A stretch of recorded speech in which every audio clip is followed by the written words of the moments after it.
kid. Daw marunong eh.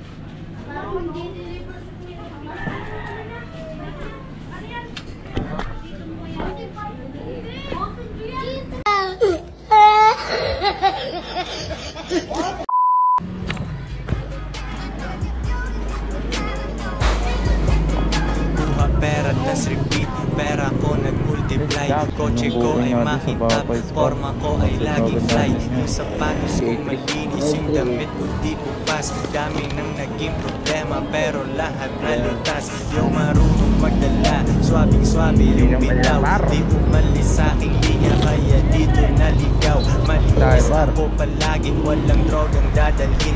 Di ako nagkakalat, yung trabaho laging clean. Madumi aking kumay kasi kanina nagbilang. Ganun ay mga hindi hustler ay naiilang. Walang easy money pare, eto'y dahan-dahan pa. Para sa mga matibay bawal lalampa-lampa.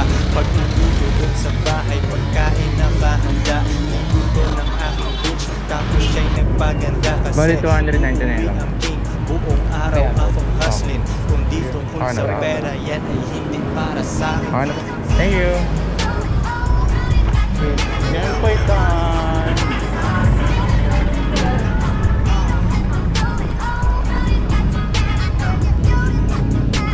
Lock ng bike. Sir, di ka boy. Nakawin ako pag nakita ni bike. Pick up it. Ay, pick up banda. Pick up, ano po?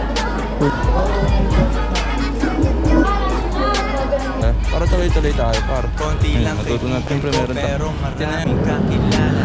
Usapang hindi pera, laging di ko maalala. Sagad ang bawat oras at wala kong sinasayang. Yung mga chikas ko ay lagi akong niyayabang. Sino ba ang hindi proud? Tingnan mo naman si Koy, ang tamang tawag sa akin, pambihira na Pinoy. Lahat ng babae ko nag-aambag sa aking shit. Yung milyones ay naaamoy ko pare, this is it. Di na pwedeng bumalik, malayo ang narating. Hihiga ako sa pera, tas tulog ng mahimbing. Gising kain ligo, tas kuhain na ulit ang cash. Kita ko isang tangkal, idadagdag sa aking stash. Yung joints, international, kahit anong coast. Kuhaan mo ako ng picture, katabi ang aking host. Di ko sila tinatagong sa isang kotse kami. Tinanong mo ba't ganun ako, kaya ko kasi.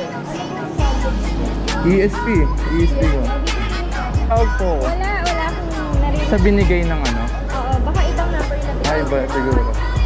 Di ko pa napansin